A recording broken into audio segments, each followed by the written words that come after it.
আজকে যে বিষয় নিয়ে আলোচনা করছি বিষয়টা হচ্ছে যে বাঙালিরা কেন হাঁটুর ব্যথায় ভোগে।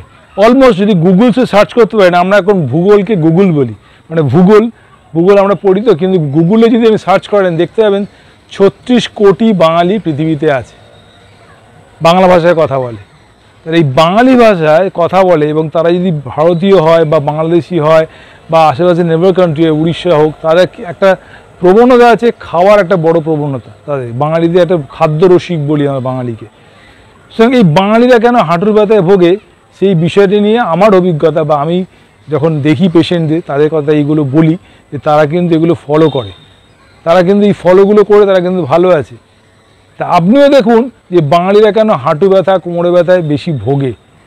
তা আপনি জানতে পারবেন যে এইগুলো যেগুলো বারণ করা হচ্ছে সেগুলো আমি করব না, তাহলে আপনি ভালো থাকবেন, ডাক্তারের কাছে আপনাকে যেতে হবে না। আর এই জন্যই আমার হোয়াটসঅ্যাপ নাম্বার থাকে, হোয়াটসঅ্যাপে কোনো অসুবিধা হলে আমাকে অবশ্যই জানাবেন, আমি আপনাকে হেল্প করবো, কথা দিলাম। কারণ আমি প্রমাণ করেছি তারা আমার কথা শুনে তারা ভালো আছে। তাই জন্যই একটা কথা বলি, সাবস্ক্রাইব করতে ভুলবেন না, বেল আইকন টিপতে ভুলবেন না, সবাই কিন্তু শেয়ার করতে ভুলবেন না। কারণ আমি আছি Dipanjan Samanta, sports science, sports medicine, physiotherapist. আমি উপকার পেয়েছে যারা, তাদের উপকারের জন্য এই ভিডিওগুলো দিই, তারা আপনি উপকার পাবেন। দেখুন ভিডিওটা শেষ পর্যন্ত।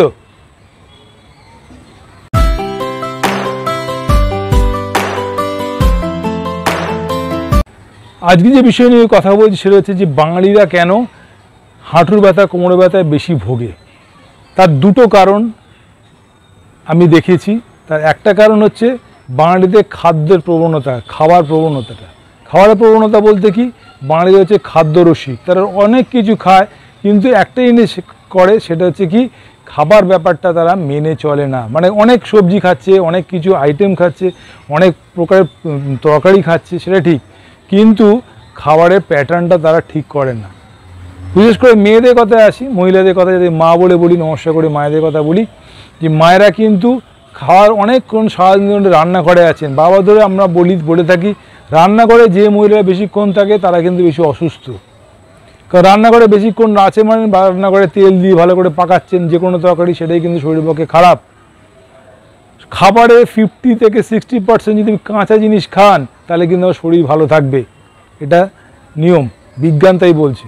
কিন্তু আমরা বাঙালিরা কি করি, খাবারের 60 থেকে 70% কাঁচা, 50 থেকে 60% কাঁচা কথা বললাম, সেটা 70 থেকে 80% আমরা পাকা হওয়া রান্না করা খাই। কারণ আমরা বেশি রান্না করে থাকি, বেশি আইটেম করে খাই, মাছের প্রচুর আইটেম, সবজির প্রচুর আইটেম, এগুলো আমরা বেশি করে রান্নায় পাকাই ভালো করে তেল দিয়ে। প্রত্যেক বাঙালিরা জেনে রাখুন, অন্য প্রভিন্সের লোকেরা কিন্তু 2-1টা আইটেম করে খায়, কিন্তু বাঙালিরা খায় 3-4টে রকমের পদ তরকারি, 3-4 রকমের মাছ, তার সঙ্গে অনেক টাইপের খাবার মানে হচ্ছে ভাজা ভুজি, এগুলো বেশি করে খায়। বাবাদের একটা কথা বলেছি যে তেল একদম অফ করুন, তেল বেশি করে রান্না করা মানে শরীরের পক্ষে বিষাক্ত জিনিস। সারা পৃথিবীতে আপনি যদি দেখেন, আপনার আত্মীয় স্বজন বা বেশি কেউ থাকে, তাদের কাছে জেনে নেবেন বিদেশে তেল লোকে কম খায়। সেটা উল্টোই, আমরা বাঙালিরা বেশি করে তেল খাই। বিদেশি লোকেরা মিষ্টি কম খায়, চিনি তো খায় না, কিন্তু আমরা বেশি করে চিনি খাই, তেল বেশি করে খাই, যেগুলো শরীরের পক্ষে খারাপ। বেশি করে ক্যাডবেরিজ, প্যাকেট জাতীয় ফুডস বেশি করে খাই, স্বাস্থ্য সম্বন্ধে সচেতন নয়, তাই জন্য বাঙালি হাঁটু ব্যথা কোমরে ব্যথায় বেশি করে ভোগে। আপনি যে জিনিসটা বারণ করবেন সেই জিনিসটা বেশি করে। বাঙালি ঘুরতে ভালোবাসে, কিন্তু ঘুরতে যাওয়ার জন্য যে প্রবণতা, ঘুরতে যাওয়ার জন্য যে স্বাস্থ্য সচেতনতা, সেটা কিন্তু বাঙালির ক্ষেত্রে কম। যারা সচেতন হয়ে ঘুরতে যায় তারা কিন্তু হাঁটু ব্যথা কোমর ব্যথায় ভোগে না, কিন্তু যারা ঘরে থাকে, ঘরের মধ্যে থাকে মানে ঘরে রান্না করা, খাওয়া দাওয়া, ঘরের মধ্যে চুপচাপ আয়েসি হয়ে থাকা, তাদের কিন্তু হাঁটু ব্যথা বেশি করে ভোগে।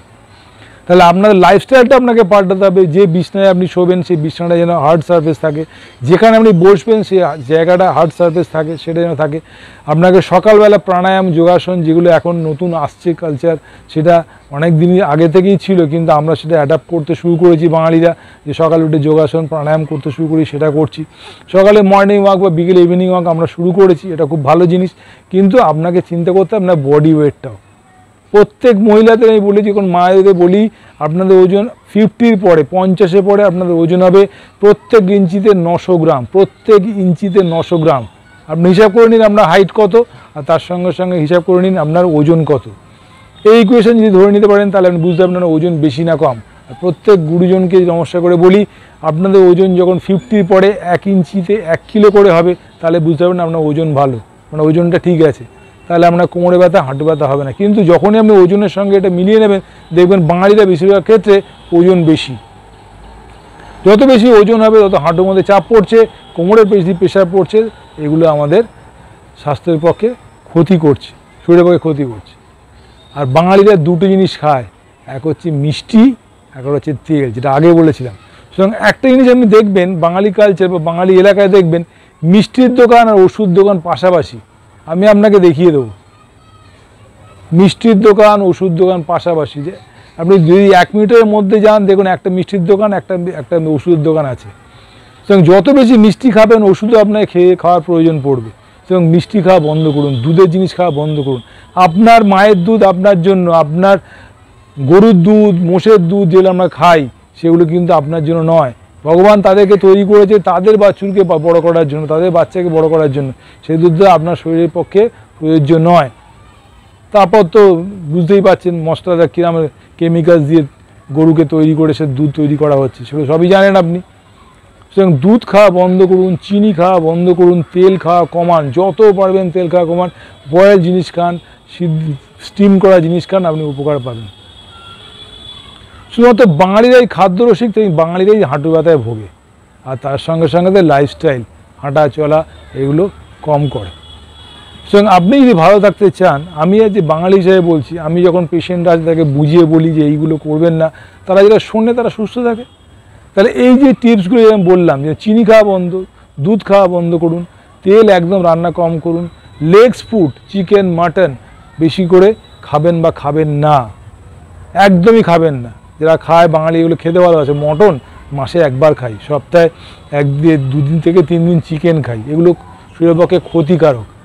এখন মুরগি দেখবেন একটু হাট ছেড়ে দিলে সে পালাতে পারে না, সেই মুরগির মাংস আপনি খাচ্ছেন, মানে তাহলে হেলদি নয়। তো সুতরাং আপনাকে খাওয়াটাকে চিন্তা করতে হবে, বাঙালিদের বিশেষ করে বলছি খাওয়াটাকে আপনি ঠিক করতে হবে। তার সঙ্গে সঙ্গে শারীরিকভাবে যোগাসন প্রাণায়াম এবং সকাল বিকাল হাঁটা, ওজন সম্বন্ধে সচেতন থাকুন, আপনি বাঙালি বেঁচে যাবেন। আপনি বাঁচা মানে আপনার পরবর্তী জেনারেশন সুস্থ থাকবে।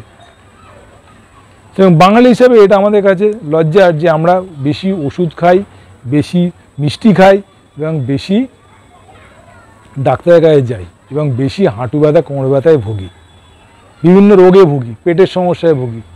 তো সুতরাং আপনি যদি সুস্থ থাকতে চান তাহলে অবশ্যই এই খাবারগুলো আপনি ছাড়ুন, ফিজিক্যাল অ্যাক্টিভিটিস বাড়ান, থাইয়ের জোর বাড়ান হাঁটুর জন্য, কোমরের জোর বাড়ান কোমর ভালো করার জন্য, এবং খাদ্যটা ঠিক করে করুন যাতে পেটে গ্যাস অম্বলের সমস্যা না হয়, পেট যেগুলো পরিষ্কার হয়, তাহলে আপনি সুস্থ থাকবেন অ্যাজ এ বাঙালি হিসাবে। আর আপনি সুস্থ মানে আপনার পরবর্তী জেনারেশন সুস্থ থাকছে, ডাক্তারের কাছে যেতে হচ্ছে না, ওষুধ খেতে হচ্ছে না, এবং আপনি ভালো থাকছেন। এবং এই ছোট্ট ছোট্ট টিপসগুলো আপনি জানতে পারলেন। এবং অবশ্যই একটাই কথা বলি, আমার হোয়াটসঅ্যাপ নাম্বার থাকে, কোনো অসুবিধা হলে কোনো প্রশ্ন থাকলে হোয়াটসঅ্যাপে আপনি জানাবেন, আমি আপনাকে হেল্প করে দিলাম। আর একটাই অনুরোধ থাকলো, সাবস্ক্রাইব করতে ভুলবেন না, বেল আইকন টিপতে ভুলবেন না, সবাই কিন্তু শেয়ার করতে ভুলবেন না। কারণ Dipanjan Samanta sports science, sports medicine, physiotherapist, আমার চেম্বারে যখন পেশেন্ট আছে তাকে আমি বুঝিয়ে বলি, সেটাই আপনাকে ভিডিও মারফত আপনাকে বলছি, আপনি শুনলে আপনি উপকার পাবেন। আর বাঙালিরা বিশেষ করে যারা ভারতীয় আছে আর বিশেষ করে বাংলাদেশি লোক এবং নেপাল ভুটান যেগুলো আমার নেবার কান্ট্রি আছে, উড়িষ্যার লোক যারা বাঙালি, তারা কিন্তু এই রোগ থেকে বাঁচবেন, অস্টিওআর্থ্রাইটিস হোক বা পেটের সমস্যা থেকে বাঁচবেন। এই জিনিসগুলো অফ করুন। ভালো থাকুন, সুস্থ থাকুন, আরও করে আমার ভিডিও দেখতে থাকুন। নমস্কার।